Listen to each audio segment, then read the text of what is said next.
See ya. Hello. Good morning. How's it going?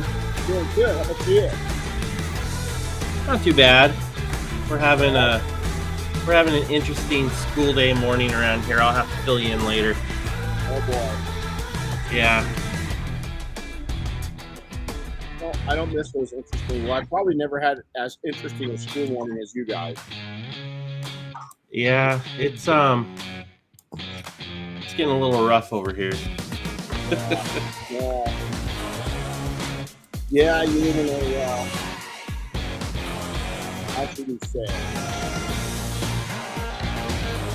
It's an interesting time to live in LA. Yep. To be treated as that.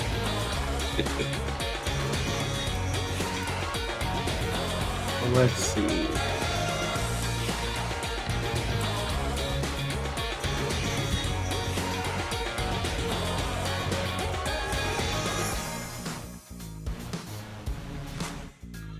We are all good to go. Cool. Got Jason Bruno saying hello to us this morning. Jason, what's up, buddy? Oh, and Billy from American Detailer's Garage. Right on, Billy. How's it going, man? We have some of the coolest people in the amazing. Yeah. I mean, just amazing people, you know? Uni's on with us. Pete up in Northern California is up on with us already. He's a regular. Yep. I like that. But now they're coming in fast. Ooh, that's strong, isn't it? There's Jason. Jason, I'm not sure where he's from. You guys could put in the notes where you're all from too. That helps.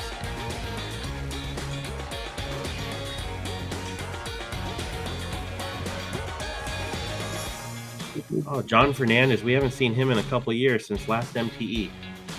Man. Well, hopefully we're going to see a whole lot of friends and meet some new ones here next week. You know, unbelievable. Yep. We've been talking about it. Oh, Jason's in Redmond, Oregon, so he probably knows Shane. Right on. Or knows of him. Yeah. Friday for next week.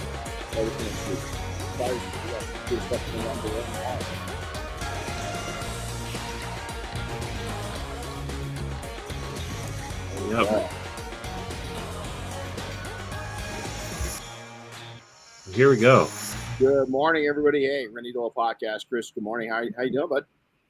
Interesting. Oh, we're doing pretty good over here. We're dealing with some high school, freshman high school year hiccups, but other than that, things are good.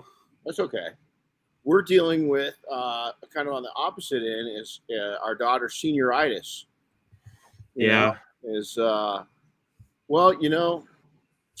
It's been interesting for these kids because, they see other kids that are getting full credit for being at school whenever they want to be.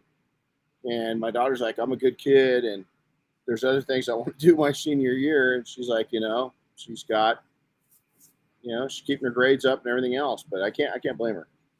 Hey, well, at least she's keeping her grades up. She's keeping her grades up. It kind of took her, I won't say off course because she's doing good. She's always done good. But I'm watching the kids, and I think this whole thing just kind of, I think it's multiplied of what business has been great for many of us. Some of us are really struggling, but for the majority of us, business has been really solid. But I think for the school kids, man, this has just sucked. It has, and that's a chunk of what we're dealing with. It's not all of it, but I think it's literally all related. Yeah, so. And the kids might see it that, I'm out of school, school's gotten easier, but in the long run, that's also gonna come out. It's not gonna be a good thing. So I don't know. It's well, I can tell you, unfortunately, that the divisiveness we see across the country politically, is present amongst 14-year-olds too. Oh yeah, no, it is. Yeah, you can see it. You can see it in Darren and 17-year-olds. Yep. You can see it. And, we just had a situation last night with one of our friends, and it's, I don't know, it's weird, it's interesting. So but the good news is I woke up this morning early. and wrote some stuff, and I stayed away from the news because I didn't want to find out what episode of Twilight Zone we're in today. Is that it's just been nearly 700 days of Twilight Zone. So I think we're running out of episodes. I hope 2 years of reruns. Like, God, man, 7. Yeah, it's like, geez. Well, no, I think these are all new ones because these.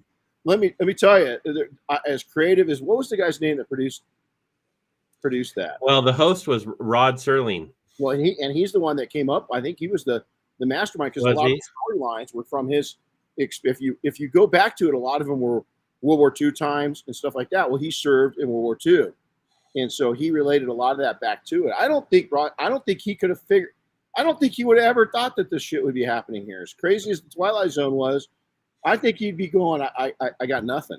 Yeah. I got nothing. Well, my favorite and most memorable Twilight Zone episode was the one with the creatures on the wing of the airplane. Yeah, that was a cool one. So I go through. We still watch them. I'll go back and watch them, and I haven't watched them in a while, so I have to look them up. So, well, good morning, everybody. So we're going to jump in and talk about you need to perform at a very high level, but a lot of people think that there's a new trend going on right now that all these new training people talking about. Oh, we're the first ones to ever talk about business. Well, my book was released on August 12th, 2022. It's going to be 10 years ago. And the book has almost nothing to do about skills of detailing. It's all about the business of detailing. So I hate to tell those guys that are just so brand new and doing something unique. They're about 10 years behind.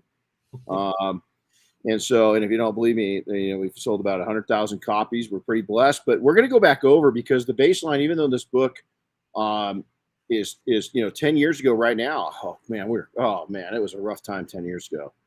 Finishing that book up, it was a rough few months, but we, the principles of it remain the same.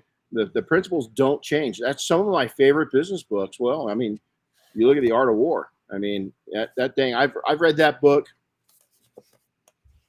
I don't know, maybe 24 times. Now I've got a condensed version that our oldest daughter gave me that is just kind of the highlights, the best parts of the book. So I read that now, more often, but it's really cool to come back on it. Notes. Yeah, it's exactly it. And then, it's that book's, the art of that's thousands of years old. So it's pretty cool. So, I really based off of this, and you got to remember when I wrote that book, I was knee deep into the trenches, like many of you are, running active shops and so forth. And it was a thing that we learned from not just starting up detailing companies, but starting up many different companies in many different industries and having success at it. So name of the book is How to Start a Home-Based Car Detailing Business. I didn't get to name it. I didn't like that name. I still hate that name, but I had a publisher that insisted on it, so we did it. Well, I keep a copy at my desk. I refer to it pretty much weekly, and it's still got all my notes and highlights and stuff from when I first read it back in, 2013, 2014, right around there. Wow. So that's I've got a couple copies. Sometimes I carry one with me, and it's just because, again, it's kind of a baseline. I spoke from my heart. Now, a lot of people ask me, where's book number 2? We actually have a book deal. It's done, but COVID just screwed everything up. And so I've got to get re-engaged back into that and try to get it done. I've actually got an offer for 2. And I think I'm going to go back. One's already accepted, but I'm going to try to put the other one in front of that one. And just because it's related with 10 years with this one coming out, I could write that one. And it kind of is an update to this one. And so what we've learned a lot since then, because when that book released, we were 7 years into training. Now we're 17 years into training, Yeah. So we've been able to take and help a lot of people launch businesses and do well. And we'd like to update that. So let's talk about this is what you need to, how you need to perform. First off, successful detailers must master both business and physical skills. Now, I'm going to keep going back and forth on where I relate to this. Is my first detailing business. When I look back at it, I was able to sell it and make money on it. And was it a success? No. I was lucky in a lot of terms. Really where I got good was in between selling that first business and then moving on is I went back into, I was an artist, purely learning the skill of detailing. And then I went in and started other businesses. And I really, at that point, took on mentors, coaches. I got a formal education, started taking entrepreneurial classes, business finance classes, all these other things, and actually started becoming a real entrepreneur. And that first time, I was a kid. I was lovable. I was likable. I worked hard. Everybody respects a kid that's 14 years old to 19 years old going out and hustling and making things happen. And that's what I did. And people appreciated it. And I built a business off that. I had no idea how to build a business. I did know how to build relationships. I did know how to detail, I would say, okay at that point. Not really, not even good, probably by those standards back then. I was probably good.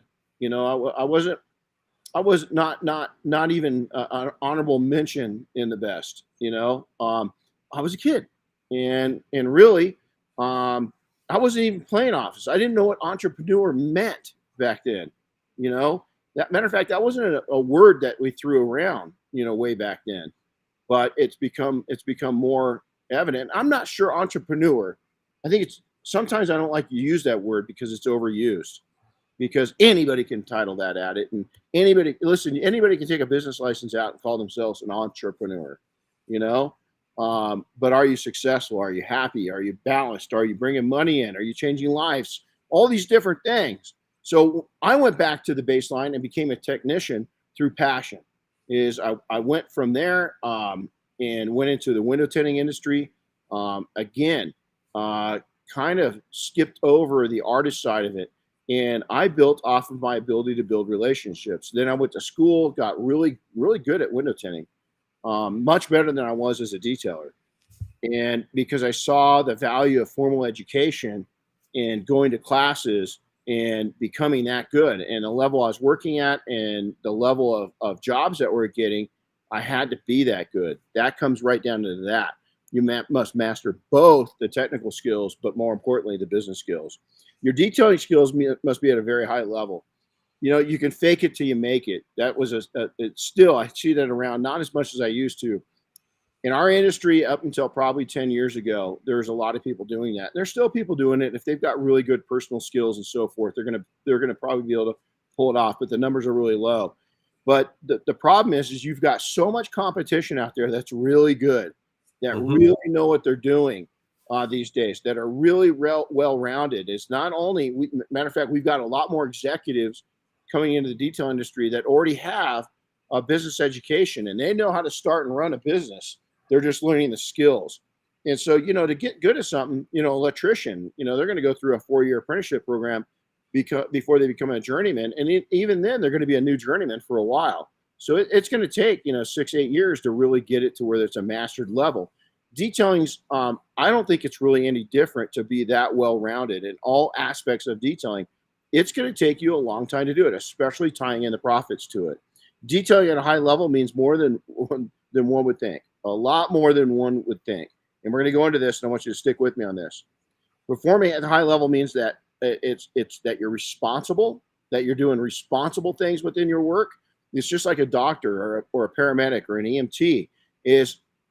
There's many times that we went out to rescue somebody, and they were in dire straits. They were really, I could tell you stories, not at appropriate time, of some people that put themselves in some really bad positions, and we had to get them out of it. And we couldn't go in there and break them apart to get them out of even though there's a couple times we did, I can think of, but we couldn't take and cut a limb off to get them unstuck from a rock. There's people that have done that, but our whole thing was do no harm. We wanted to take and get them out of that situation without bringing any more harm to them. Detailers need to look at detailing the same exact way. Technicians need to look at it the same exact way. Is that you can't wildly do things to a vehicle that is going to cause damage to it. And a lot of people don't even know what they're doing that they are. I looked at a video the other day of a guy buffing a car, and he put a video up on Instagram, and he was so proud of the video. And I'm going, he's murdering the paint. He's just murdering the paint, but yet he thinks he's just doing this great job. And part of me pities the guy, and the other part of me is angry at the guy, because It's obvious he's never gotten any kind of formal education. He's self-taught. It's tribal knowledge, and it's a bunch of people that are teaching each other the wrong way. There's some great learning opportunities out there, and a lot of them don't cost anything. Manufacturers putting on classes all the time, and that guy he'd never been to one, because there's no way that he would detail like that. It was irresponsible to see that. I go into places and I see people that are detailing, and they're just soaking the interiors of car, soaking it. That's not the way to go at it. And so with that, let's talk about it for a second. Is you've got to have integrity in detailing. You've got to know the latest and greatest. You've got to know the cause and effect. So every time you do something to a vehicle, is that, you should know. You should be formally trained. Is that I don't know too many professions that they could go out there and start doing things where they could damage things where they're not have some kind of formal education. There's junior colleges that offer this stuff, but yet so many people are being not responsible 1 ounce in doing things. It's like a chef. Is they think they like to cook at home. Listen, cooking at home for your mom and dad is one thing. Mom and dad are going to say, yum. And they're going to upchuck into the toilet. But they're going to tell you it tastes good. The next thing you know, that chick's out there or that dude's out there starting a restaurant. Guess what? You're going to get eaten alive. Detailing is the same way. So many people make a small group happy, and then there's nothing to take and verify their skills. There's nothing that's going to take and verify that they're doing the right or wrong things unless they go get a formal education from people that are in the know, from a vetted group of people. It can cost you nothing. They're out there. But yet people are taking and being reckless with this because they think it's detailing. What you're doing is, I'll tell you, anybody that's professional, I'd be pissed off, because this is your industry and you're allowing other people, a bunch of gypsies, to piss in the industry. And it's not right. Now, I understand starting out and you're brand new, but here's the deal. I'm giving you an alternative right now. Go find a manufacturer that's putting on classes, that's putting on open houses, even an open house, a 2-hour open house. You're going to go down and if P&S, Double Black's putting it on, or if Rupes putting it on, Flex putting it on, all these different manufacturers, we all go out and do it. You're going to learn. Maybe it's not going to be at a real high level, but you know what? I respect that when I see people out there. So let's talk interiors. A lot of people will take and they skip over. Right now, the big buzzword, of course it is, with paint correction and coating. It's where the money is. It has changed the industry. It's one of the things that's changed the industry more than anything. Not the number one thing. I think the number one thing is people. The people in the industry have changed. They've gotten educated. They've seen value in getting educated. They've decided to get educated. They've decided, hey, this is a real deal. There's real opportunity to make real money here, and I got to treat it responsibly. And that's what it is. Are you going to be responsible, or are you going to be irresponsible? So let's talk about interiors. A lot of people will take and they justify it as too easy. One of the toughest sciences in detailing is figuring out interiors. We're in a period right now where paint systems are changing a lot. We're in a period, we've been in a period since day one, and we'll be, where interiors constantly change. They never hold still, but yet we treat interiors the same over and over and over and over again. From car to car to car, nothing changes. That's the wrong thing to do. It's the wrong thing to do. So this means that you're going to act in a professional way. You're going to get educated in a professional way, and you're going to treat your customers and their vehicles in a professional way. You must be dedicated to that integrity and that do no harm. Don't take it. Our job is to make a car to its maximum potential, to bring it up as much as we can without damaging it, especially on factory finishes. Whether it's interior or exterior, it's a whole different game on factory than it is aftermarket. You get a great paint job on a custom car, we can do a whole lot more to that paint, a whole lot more. On a factory paint job, some of these, we're just working. We work on all Porsches in the training, and some of those measurements were really low right out of the factory. And Porsche's kind of on the thick side right now compared to other brands. We had that, Chris, what was the brand? We got a Bronco in. One of our guys got a Bronco in. What was the measurement on that Bronco? Oh my goodness. It was 2.7 in mils. I mean, yeah, brand new on the hood. I mean, Corvettes are the same way. The new Corvettes are the same way. I'm not going to beat up on Ford because you can actually see thin spots on some of the Vets. It's unbelievable. You got to know to do that. Are you using a paint gauge? Are you doing these different things? Do you know how to do one? Do you know what the actual paint system means? This is why it's important for you to get connected, not just on YouTube, but in person. Because again, the people you're listening to, are they truly vetted? Even some of the most famous people in the industry, you know, yeah, they're regurgitating things, but have they ever actually done it? You know, have they actually ever had to take and make a living from it? I mean, a constant living. Yeah, they're making big money on producing intel and information, and that's awesome. But you're not that person. You're not producing YouTube videos. You're producing your income from doing detailing. You need to go and find out the facts from somebody that is where you want to be in life, not some projected, you know, make-believe, but for real. Those who perform and succeed at the highest levels within detailing now understand and do a great job evaluating a vehicle's needs. This is all Chris's idea. He added this in there. This is so important. This is so important because here's why. You've got to do an evaluation of the vehicle. We've got some really successful detailers in the industry that they won't even talk prices until they see the vehicle. And you know, we've got something, you know, okay, so not everybody's going to tell you. You're mobile. You can't go out to every location. And I would not suggest that either, unless people are willing to pay for it.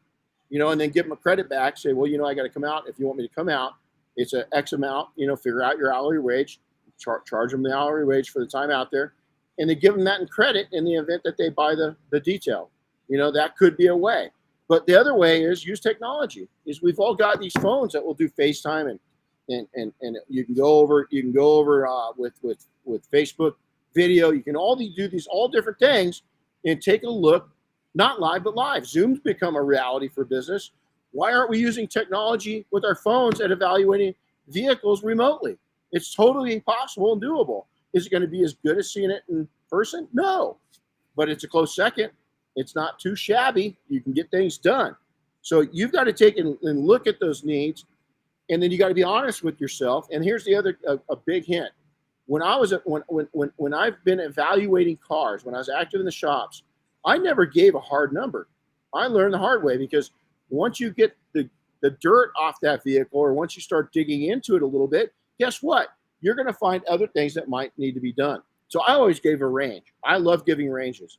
Is you know, hey, on the exterior of your car, you're looking at $800, $1,000. Wow, can I narrow it down a little bit? Once I get it prepped, get on it, get it washed real well, get my hands on it, get it into the shop, get it into your garage with lights on it, I'll be able to take and give you that hard number. Until then, I can't.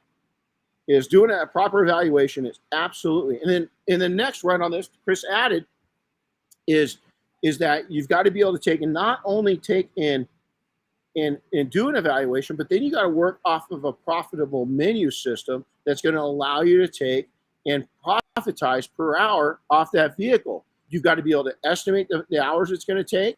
Yep. You've got to take and be able to take and work off that menu. Here's the other thing I always tell people: don't draw from the hip. Don't be a quick draw off your menu. Have either a printed copy of it, or have it on your phone. Phone's kind of small. Or have it on a tablet where you can flip through it. Also, make your menu very small. You don't need all these items. I go into these shops and these there's a board sitting up there and there's 42 things on it. It's like going into a Cheesecake Factory. Yeah, exactly. Cheesecake Factory. It's like, what the hell do I want to eat? I'm just going to go to the cheapest thing. I'm going to go to the salad now. You know, is take and have it down to a very simplified menu to where, you know, listen, if you don't need that big of a menu. It's complicated. You got to keep a lot of things in stock. And then the customers are, and what's really the difference between all of them? How close are you? Just don't be over clever. Yeah. You know, a lot of people are trying to be over clever with their menu. Keep it very simple. Some of the most profitable businesses in any industry, keep it simple. You know, I always use In-N-Out as an example. Chick-fil-A as an example. They don't have complicated menus. And most of us, when we go into an establishment like that, can walk in, identify what we want. It's done. It takes and it speeds up the process. They can serve more customers better. Did you just hear that? When your menu is smaller, you're going to serve more people better. And people are going to go out and talk about your menu because they can remember it, and it's easy to make a decision. And personalize it. Be part of it. You want to be part of this whole experience. is it's not just your company, it's you. I see all these fancy logos, and some of you guys have got some cool logos. And the one thing is, I don't know who you are. I see your logo, but I don't see you. And you know what? I'm not buying from a logo. Okay, Amazon, I know that. The smiley thing, I know that. Truckload and Amazon Prime, it's more than a box. It's a truckload, whatever the hell. Well, that little smile, that's Jeff Bezos' smile. He's taking all your money to the bank. That's exactly it. Yeah, and he's loving it. Yeah. You ever get the feeling that he wishes, though, that you think he ever looks over at SpaceX and those guys, and those two, do you think he looks at Musk and just kind of goes, "Man, I wish I was him"? I think he does. Maybe. I think he does. I think he's kind of jealous of the dude. But here's the thing: is that when you perform these things and you go down and you're doing evaluations, you've got your menu figured out, you're really tracking your man hours, you're really tracking what's profitable, you're really tracking what sells, you're really tracking what makes you money that sells, and more importantly, what doesn't make you money. So many people in business, they sell something because it's popular, but when you get down to it and you do all the numbers, they're not making much off of it.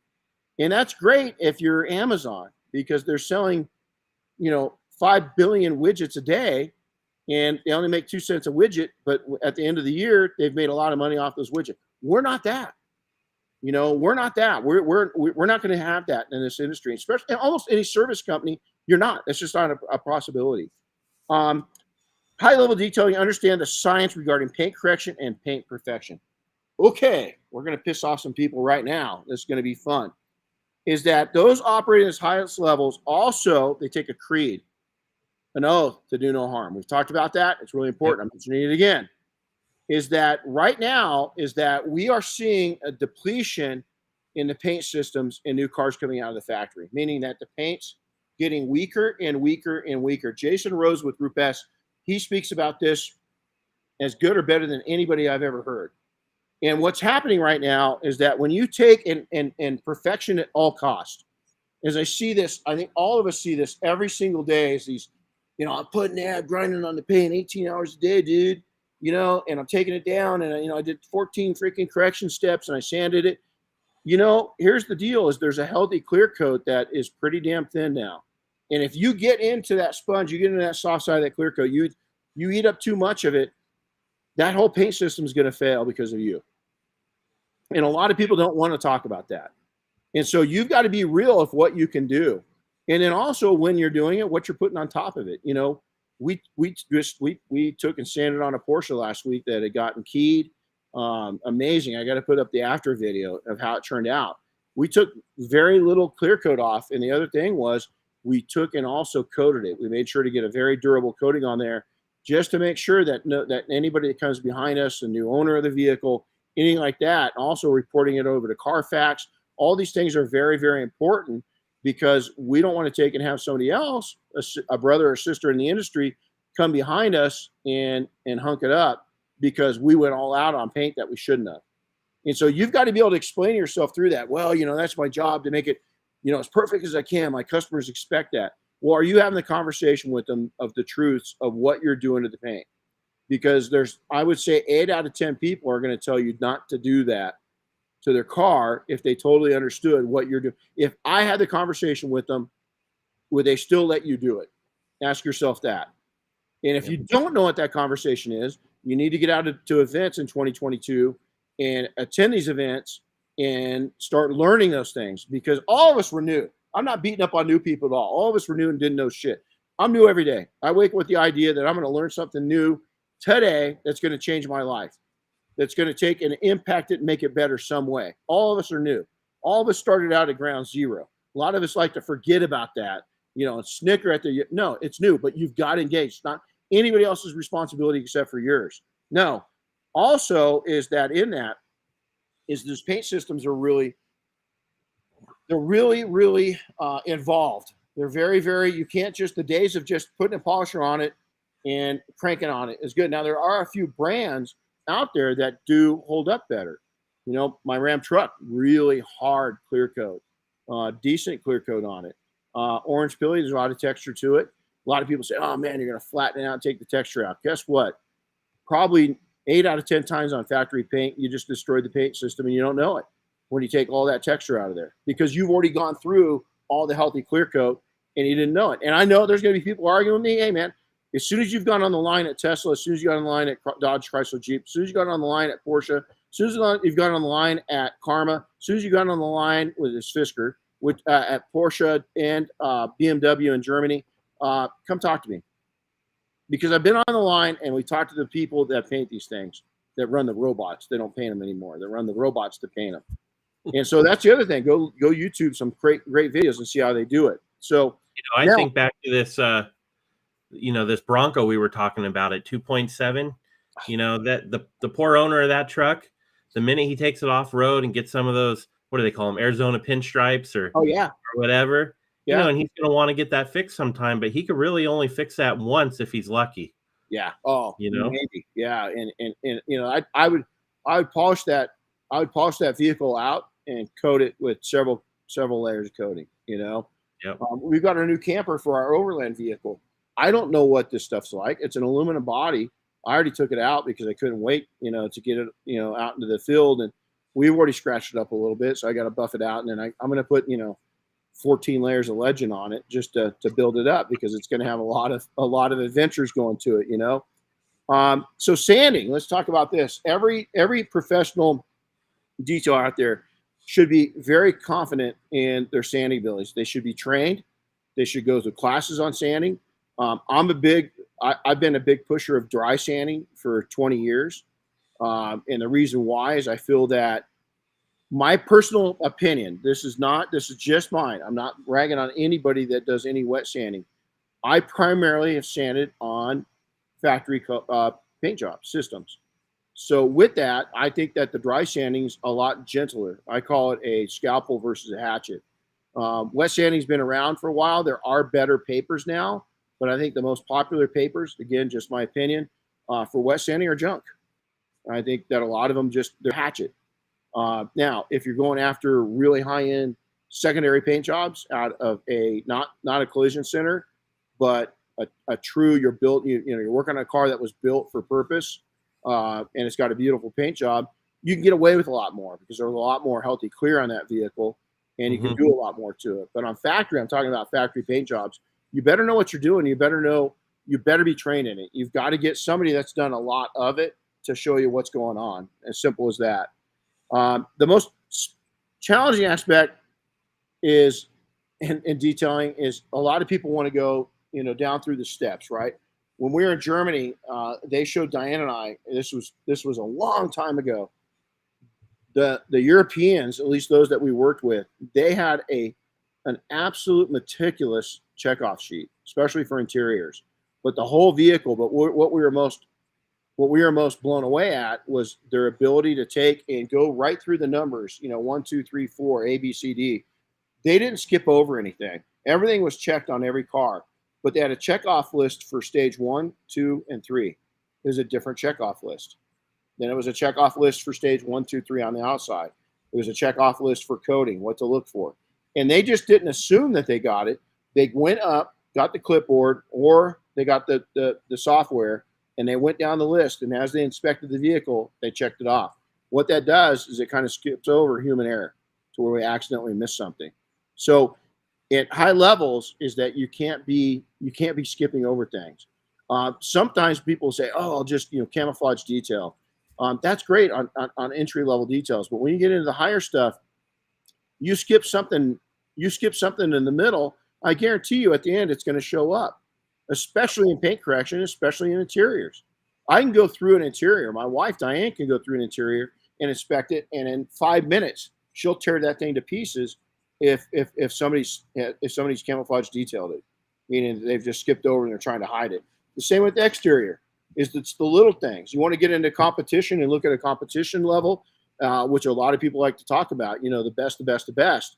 Really, you really want to go there, because if you're going to go there, we've got some great judges that will rip you apart if you're skipping over things.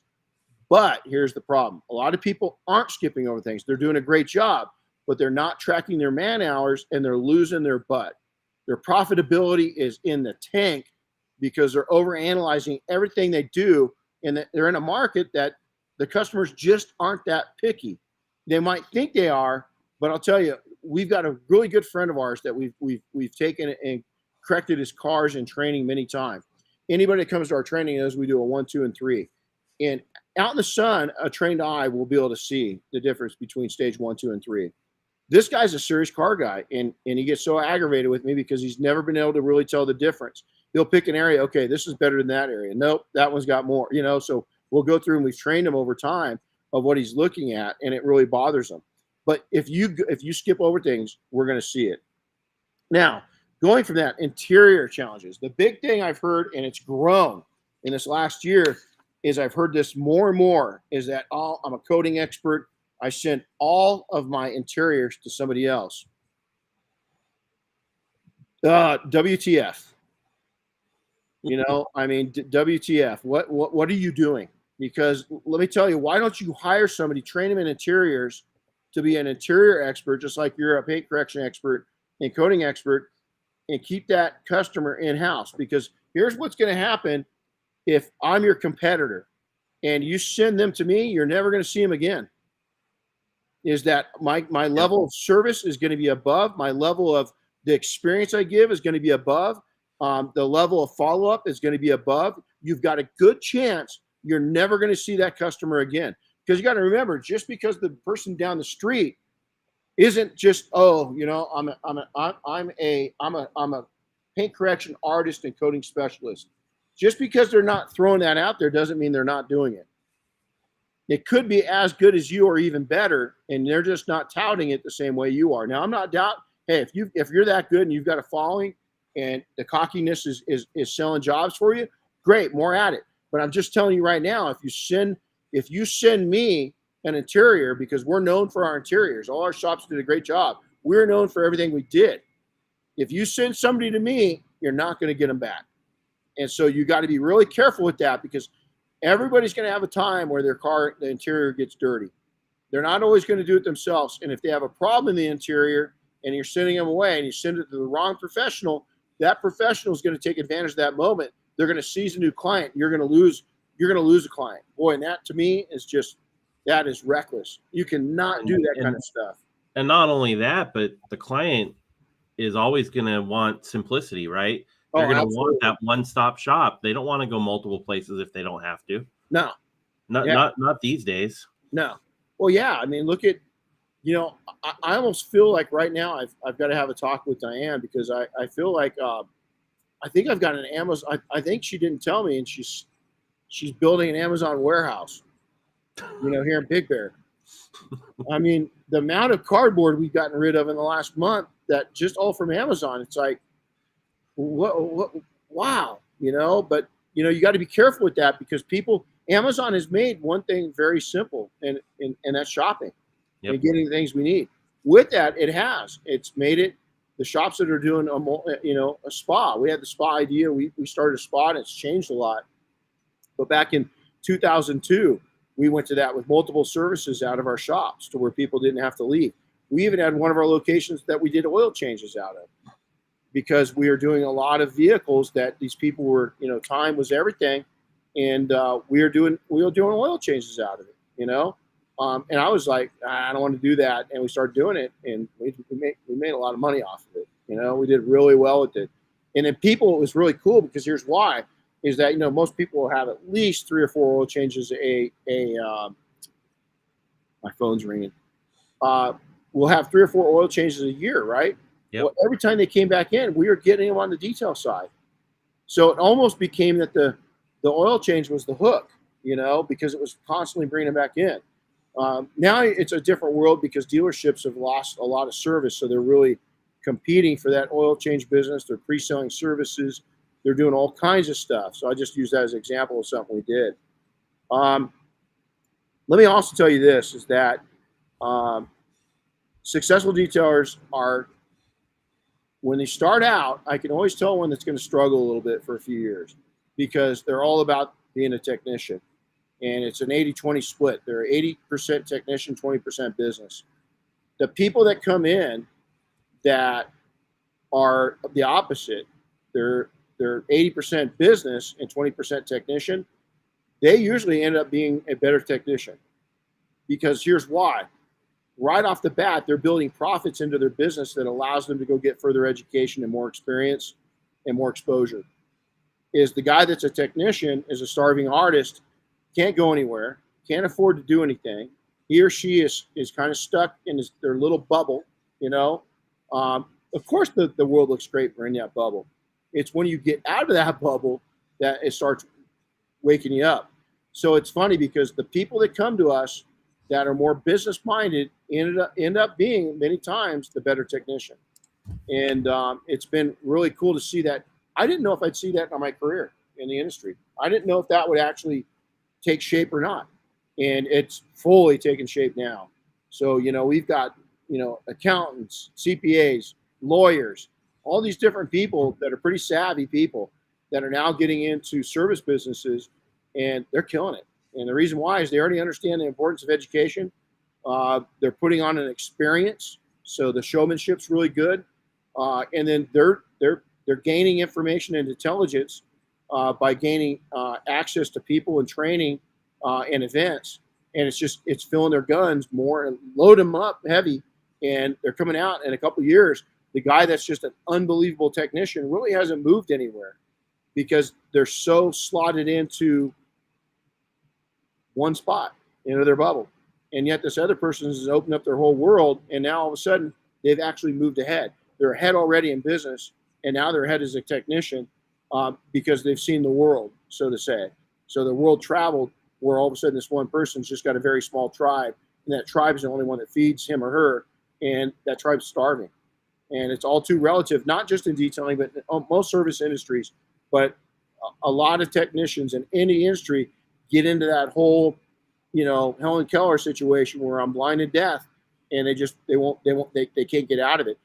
A lot of times, by the time they realize what they've done, it's too late, and they'll lose their business, and it creates a real stressful situation. So, my challenge to you, right before this, we're going to give you some takeaways. Special thanks to P&S. We appreciate them. Double Black team of always backing us up. We're going to be down at Mobile Tech here this next week. For those that are joining us, can't wait to see you. I've got a lot of booth appearances that we're going to be at, so we'll be putting up some slides of where to come find me at. Naturally, I'll be at the P&S booth. And then after hours, the show is amazing. This is the show that I really think, for those that don't know, there was about 6 or 8 of us that came together way back 2005, 2006. And I think that the foundation for an industry shift started at this show way back then. And it's the after hours of this show is incredible. It's an incredible time to meet people, get to know people, learn, share. And it's also a great time to watch the absolute psycho crazy PDR guys. They make us detailers look mild. Those PDR, they know how to party, and they have a good time. So we have a great time of socializing. We have a mafia event on Sunday. So those that are watching that are in a group, that's going to be a fun day event where we're going to take and talk about biz and lifestyle and all that good stuff. And a big regarding that, a big shout out to the team at AutoGeek for sponsoring that for us. They're making it happen. Want everybody to know that they're supporting our group and helping to make that happen, because meeting space and food for a group of 50 guys isn't cheap. Yeah, no, it is, especially our people. They eat well. So AutoGeek, thanks a lot. I've been shopping. I've been a supporter. I've been a fan of AutoGeek for 20 years, over 20 years. Right to their, I remember when their first ad started popping up, and I was like, "What's an AutoGeek?" When the internet was brand new and they were just launching, all their online efforts. And I quickly learned, and pretty soon the orders were coming in. Pretty soon, for a while there, they were a single source for us. There was no better source in the industry. Still, they're a stand-up company. So this is an example of it. And then we got 2 open garages. We're going to be down at Miami Lux, down in the Miami area. And then we're going to be back up at Firehouse up in Jacksonville on Tuesday. So Monday we'll be in Miami, and then Tuesday we'll be up in Jacksonville, and then Wednesday, a week after we get there, we'll be home. So we're really happy with that. Okay, one good takeaway is stop being a technician. In 2022, I want you guys, you've got to be a great technician. You have to be. I'm not saying you don't. You have to be. You know what you're doing. But what I want you to do is shift over and for this year, concentrate on being 60 to 80% an entrepreneur, 60 to 80% a business owner, 60 to 80% a salesperson, 60 to 80% a marketing person. See what happens to your company if you commit to that. You're going to be blown away a year from now of how much change has come to your company, because it's going to give you more income to go and become a better technician next year. And so, not saying not to be a technician, not saying the technicians, but I'm telling you what right now is that you've got to be an entrepreneur before you're anything. Because if you're not, it's going to cost you dearly, and it could cost you everything. You got to remember, right now the failure rate on businesses, by 5 years, most of us are gone. By 10 years, about 75% of us are gone. I think that number is a little stronger right now because there's so many strong people out there, and the weak are falling to the wayside. Don't be a weak. And the reason why they're suffering usually isn't because they're a bad technician. It's usually because they're a bad business person. So become a great business person. So, hey, Chris, thanks for you put a lot of this together. This is a good one. Yeah, and I've got a little final thought too. If you guys do put in that effort, you're making sure you're performing at a high level because you got educated, you got some certifications or whatever. Don't forget to make sure you market that to your customers. Make sure they know that you've done the things to perform at a high level.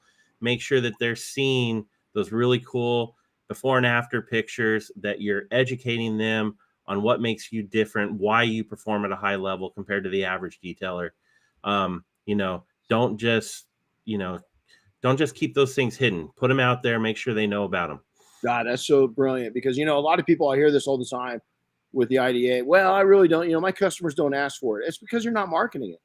Yep. In 1999, we started a certification in-house, and it was a real certification to where all of our technicians had to go through, and to become a master detailer, it'd take 2-3 years. And we were serious about it. And we put people through those trainings and continuing education in-house. And then what we did is we marketed that to our customers of how we train and certified our technicians. People love that shit. The reason why it's not important to them is because it's not important to you. But I'll tell you again, if you're marketing against a person that's putting that out there in your market and you're not, I can tell you this, you're not going to be, if you are number one, you're not going to be number one for long, because that person's a smart marketing person, an expert. They're going to come in, and the people that aren't too sure about what you're doing, they're going to gravitate towards a vetted source versus an unvetted source. So, and you can go in, all of us have eaten at a restaurant. You can tell a non-trained chef in a heartbeat, it's frozen foods and gummy seafood and all this different things. It's, tastes like plastic, and you can see it in a heartbeat. Guess what? Once they see the difference between you, a non-formally trained person, and I'm not saying I got all my street smarts. Where did I get mine? I still go to continuing education. Chris and I are constantly. I've gone to Rupus training. I've gone to Flex training. I've gone to interior trainings. I've gone to water damage trainings. I've gone to spot removal trainings. We constantly go to trainings to get better, because we don't know it all. Never will. Nor do you. And so go out there and get an education, market that education. That was great point, Chris. So with that, I've got to get busy because we're going to be filming some videos here. Yeah, you got some Justin Lobato's on his way. Megan's on her way. Bob Phillips is on his way. You're going to have a full house there. Yeah, it's going to be fun. So we're pretty excited. So, well, cool. Hey, everybody go out there, make it a successful day. And again, stand up at the challenge. Make 2022 the year that you become the entrepreneur, the small business owner, not the technician. You're going to be real happy you did it. So take care, everybody. Chris, again, thanks for your input. We'll see you all later. God bless, man. We'll see you.